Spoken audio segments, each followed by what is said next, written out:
Ағайын, өткен жылы Абайдың жетістікке жету туралы жаңа 5 кеңесін айтқан болатынбыз. Абай енді олай нөмірлеген жоқ қой. Шығармашылығына қарап отырып, өзімізше біз ой бақтық. Біздің түйген ой осы түсініп отырсыздар деп ойлаймын. Қазіріне жетістік туралы көп айтылатын болды ғой. Жетістік деген не өзі? Абай ұғымында ол қалай көрініс табады? Сол өткенде айтқан жаңа 5 кеңестің бірі жаңа болмасаң ұқсап дегенде осы пунктке кеңірек тоқталсам деп отырмын. Кімге ұқсаймыз сонда? Қалай ұқсаймыз? Не үшін ұқсаймыз? Осы олардың төңірегінде қадария қалымшы ой өрбітіп көрейін деп отырмыз. Енді өзімнің жеке тәжірибеммен айтып қояйын. 86 жыл желтоқсан оқиғасынан соң мен Қазақ политехникалық институтына шығып қалдым. Яғни инженер болам деген арманыма нүкте қойылды. Келесі жылы, сөйтпе 87 жылы бір мұрагер ансамблінің құрамында бір өнер көрсеткеннен кейін жалпы тағдырым басқа жаққа өзгеріп, консерваторияның дайындық курсына түстім. Мұнда 4-ші курсты бастап жатқан адам консерваторияның подкурсына түстім. Бірақ мақсат пайда болды. Үлгі ететін адамдар пайда болды. Енді жаңа әнді орындауда Қайратбай Осыновқа, оны талдауда, тағы орындаудың ерекшеліктерін Жәнібек Кәрменовке ұқсауға тырыстым. Сөз саптауда Ақсел Өсейінбековті жаңа үлгі еттім. Әбіш ағамды үлгі еттім, Кекілбаевты. Сыни ойлауда мысал үшін Тұрсынжан Шапаевты үлгі еттім, содан шықты деуге болады. Изаль Иосифовичқа қарадық деген сияқты. Қорыта айтқан кезде мен жай орындаушы болсам, мұншалықты жетістікке жетпес едім деп ойлаймын. Сөйтті осып, әркімге қысауға тырысып жүріп, өз жолымызды, өз стилімізді таптым деп ойлаймын. Жай енді Абайға келейік. Абай айтады, болмасаң да дейді. Ұқсап дегенде, болмасаң да ұқсап дейді. Бір тармақ 2 бөліктен тұр. Соның бастапқысы болмасаң да. Жалпы болмайды, құрысыншы. Менің қолымнан келмейді, ондай болу қайда деген жаңа қазақ арасында өте жиі кездесетін кеселдер. Іс басталмай жатып жаңа беріліп қалу. Алғашқы кедергі, әдепкі сынақтан соң салғын суға кетіп жаңа бастағанасы тастай салу. Осы талай адамның арманын өлтірген дүние осы. Табандылық, үлкен нәрсе. Ол қажыр, қайрат дейтін нәрсе, осы табандылыққа кеп тірелетін нәрсе. Ақыл мен қайрат жол табар, қашқанға да қуғанға дегенде қайрат дегеніңіз осы табандылық. Абайдың өзі айтады, ондай болма қайда деп айтпа ғылым сүйсеңіз. Ғылым дегенде мұнда жалпы бенде білім ғой енді. Ғылымға сүйенген кәсіп қашанда озық болады. Научный ғылымы негізі бар нәрсе ол тереңірек болады. Жер қазуда ғылым, етік тігуде ғылым, өлең айтуда ғылым, ән салуда, күресте ғылым, бәрінің ғылымы бар. Әр нәрсенің, бүкіл нәрсенің ыңғайы бар, технологиясы бар, әдісі бар. Сондай бір саланы соңына түссең, әуелі соны сүю керек дейді. Абай айтады, сүйген екенсің, ондай болма қайда деп айтпаңыз дейді. Мына батыста оқып келген балалар жақсы біледі. Менің өзім 2 ұлым да осы ақшта білім алды. Солардың әңгімелесеміз, солардың бір қасиеті ешқашан сенің қолынан келмейді деп айтпайды екен. Сен жасай аласың дейді. Сондай ортада тәрбиеленген бала, мен жасай алам, менің қолымнан келет деген сеніммен өседі. Киноларынан да жаңа байқауға болады олардың. Әрге бармай қояқ, кәдімгі жаңағы бәріміздің білетін Ван Даммыз, Шварценеггеріміз бар ғой. Соның фильммен қарап отырсаңыз, сондай ешқашан берілме, кері шегінбе дейтін нәрсені ұран қып күлтіп тастаған олар. Және олар бизнесте де солай, білімде де солай, спортта да сол. Бірақ ана қолымнан келеді, берілмеймін деген ол құр сөзбен іштеген шықпайды ол.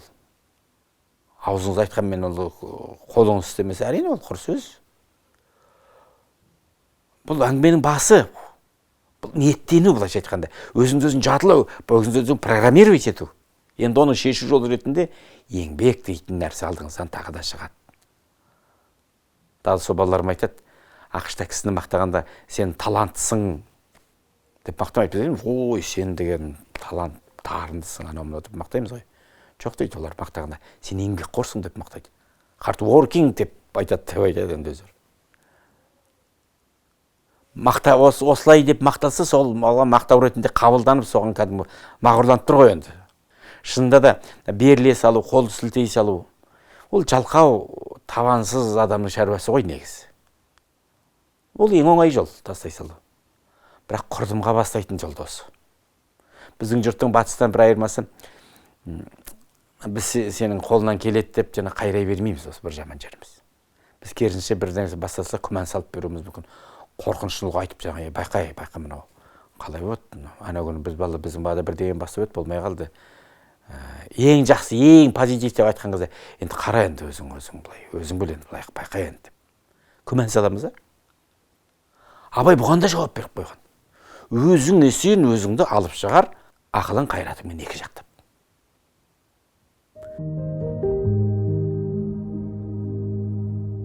Одан кейін жаңағы болмасаң ұқсап деді ғой, болмасаң ұқсап дегеніне келейік. Хош, үмітсіз шайтан дейді, қазақ айтады. Жақсылықтан үміт ет. Пессимизмге салынба. Бірақ ары қарайғы әрекеттің механизмі не? Ол ұқсап бағу, өміріңе бағдар табу, үйренетін елтейтін адамыңның жаңағы болу. Бір темір қағаз сияқты тауып алдың. Ол адамның қасында жүру мүмкін. Алыста болу да мүмкін. Осы заманда өмір сүру мүмкін. Мүмкін бұл өмірден кетіп қалған адам шығар, өліп те қалған адам шығар. Ең басты, әлгі адамның кейбір жаңағы әрекеттері, сөздері, істегенісі сені шабыттандыру керек, құлшындыру керек. Өйткені ол да сен сияқты етпе сүйектен жарылған пенде. Ол істеді, демек сен істейсің. Ондай болмақ қайда деп айтпа қылым сүйсеңіз. Мысалы, Хәкім Абайға еліктеді, айтады. Хәкім айтады: "Кел жастар, біз бір түрлі жол табалық, арамайла, зорлықсыз мал табалық, өшпес өмір, таусылмас мал берерлік. Бір білімді данышпан жан табалық. Бір білімді данышпан жан табалық, бір ориентир тауып алайық" дейді, ұстаз деген сияқты. Жүз айтқанмен өзгенің бәрінадан жалыналық, Абайға жүр баралық деп Абайға шақырады. Нәтижесінде Хәкімнің қандай болғанын білесіздер. Мағжан да Абайға еліктеді. Бірақ Мағжан жалғыз Абайға емес, ол 19 жаңа ғасырдағы Европаның ақындары, блоктарға, басқаларға бәріне еліктеді. Осылайша өзін жолын тапты. Өткен ғасырдың басында қазақ поэзиясында Мағжанның есімі қалай тұратын өздеріңізге белгілі. Енді мұндай мысалдарды мыңдап санай беруге болады. Мен тек есіме түскенін ғана айтып отырмын қазір. Мысалы, 2016 жылы Риода өткен Олимпиадада Джозеф Скулинг дейтін сингапурлық спортсмен бар, спортшы. Суда жүзетін. Әйгілі америкалық жүзгіш бар ғой, 20 па, 22 ма, 23 па Олимпиаданың алтын алған. Сол Майкл Фелпстан озып кетті. Кейін айтады жаңағы. Скулинг айтады жаңағы. Сингапурлық спортшы ғой. Бала күнімнен дейді, осы жаңағы Майкл Фелпсті үлгі тұттым дейді. 2008 жылы Қытайда Олимпиада өткен кезде жүгіріп барып, қасына барып, автограф алып, суретке түстім дейді. Ол жаңағы Фелпс ол үшін бір асқар шың болып көрініп тұр дейді. Бірақ оның еліктеу жаңағы суретін төсегінің басына іліп қойып, соған қарап отырып, ондай мешектелмеген. Интернеттен тауып алған, әлгі Фелпстің жаттығуларын жасаған, соның жаңағы рационын ішкен тамақтарды біліп қойды олардың спортсмендердің.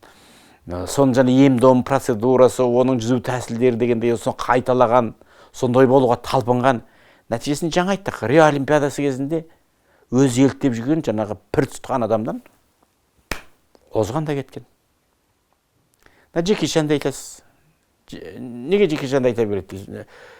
Джеки Чанды айтады. Сіздер ойламаңыздар Джеки Чан неге айта береді деп. Біз балалар, жастарымыз жақсы көретін болған соң, кейде сіздерге осы сөзіміз өте ме деп айтып отырмын. Сол Джеки Чан Брюс Лиге қатты еліктеген. Соған ұқсаймыз деп жаңа қатты еңбектенген, соңында өзінің жолын таппақ түгіл даңқы мен кәсібилік жағынан ол Брюс Лиден әлдеқайда озып кетті.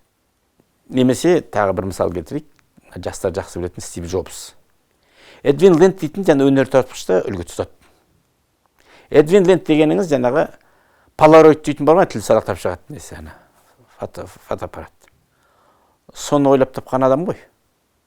Сол полароид фото өнерінде жаңа революция жасаған дүние екенін түсінікті ғой.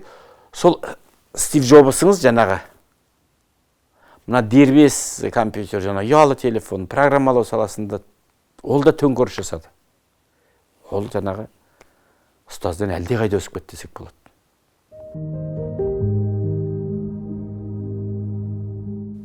Төртінші мәселе ағайын. Генерал болам демеген солдат емес деп қояды. Елдің бәрі білетін бір таптаурын сөз. Мысалымыз және әдебиет өнер тула болғанмен, мысалы жалпы болмасаң ұқсап қағидасы өнер адамдарына ғана емес, барлық кәсібилеріне керек нәрсе.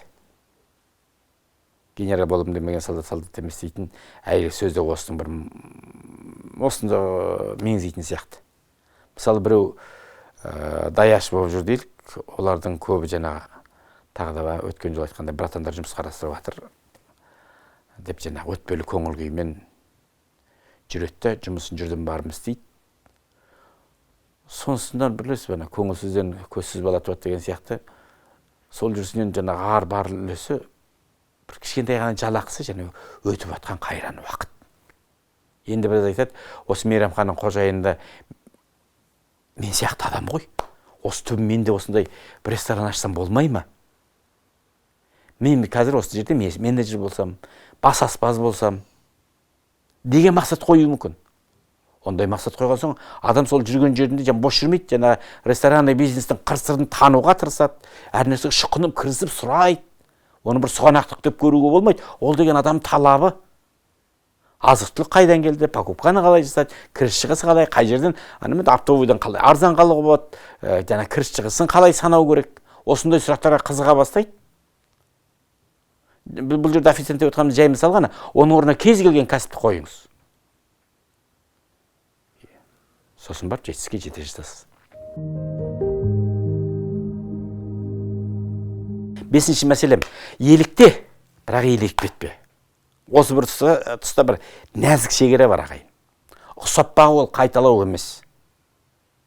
Бір адам тұстас көшіріп ала қал деген сөз жоқ. Көшіріп ал мүмкін емес бірақ. Адам баласы пенде, әлсіз пенде, адам қателесуші пенде, оның үстіне адам өзінше бір бірегей, уникальный индивид дейміз ғой, индивид әр адам. Сондықтан мына слепая копировка деп қояды, соқыр көшіру. Осы нәрседен абай болу керек. Өйткені адамның өзінің дәл соны көшіре алмайтын, қабілет жетпейтін жер бар, және оның бір артық қабілеттері де болуы мүмкін. Жақсынан үйрене жүре, жаманнан жирене білген дұрыс. Бұл нені үйретеді? Бұл нені көрсетеді? Бұл айналып келген кезде тағы да бір ілім, тағы да бір білім жалпы, таным. Үлгі еткен жаңағы кумиріңіз дейміз бе? Үлгі ететін адамыңызды біліңіз, таныңыз, зерттеңіз, зерделеңіз, оның жетістігіне ынталану керек. Әрі қарай сөйтіп бар өзіңіздің жолыңызды табасыз. Менің ұғымда болмасаң ұқсап деген сөз осы.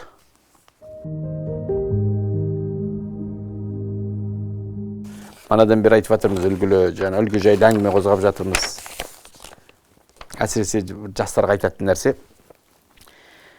және тәрбиелеп отырған жасөспірім баласы бар ата-аналарға да айтатын сөз бұл. Қазір жастар арасында кумир дейтін нәрсе бар ғой. Көп жастар білімді адамды, ғалымды, үздік кәсіп иесін емес, бір ел таныған, популярный, бір-екі рет клип түсірген әнші биші, соларды үлгі тұтып атады. Соның суретін төсегінің басжағын іліп қояды деген сияқты. Соның инстаграмына тіркеліп ата жатқан тұрған ішкен жегенін қарап, соған жүрек басып қалай берді сол салған татуды денесіне салып алып, сол секілді шаш қояды, сол секілді киініп, уақытын тек өткізеді. Онымен тоқтаса мейлі. Өздеріңізге мәлім, көптеген шетелдік рок, рэп жұлдыздардың аттары ішімдікпен, есірткімен байланысты ғой. Қаншамасы передоза дейді ғой, артық дозадан өліп жатыр. Міне сондай адамдар біздің балаларымызға үлгі болуға тұра ма? Айтыңыздаршы, үлгі тұтатын адам солар ма? Не ісінде, не жек өмірінде. Әйтеуір бір білген қабілет бар дейміз, болды. Үлгі алатын кісінің де үлгі алатын тұсы анық болу керек. Абай айтпақшы, сонымен не инандық демекші. Ағайын, сонымен не түйдік? Бірінші, әуелі мен болмаймын. Менен шықпайды. қайдағы менің қолымнан келетін нәрсе емес деген сияқты үмітсіздікке, пессимизмге салынба. Қолыңды сілтеме. Бірінші айтар сөзім осы. Екінші, өз салаңда табысқа жеткен адамның жолына қара. Шабыт ал. Ол да өзің сияқты адам қысқасы. Үшінші, жақсылдық болғың келсе, генерал болуды мақсат тұт. Төртінші, елікте, бірақ елігіп кетпе.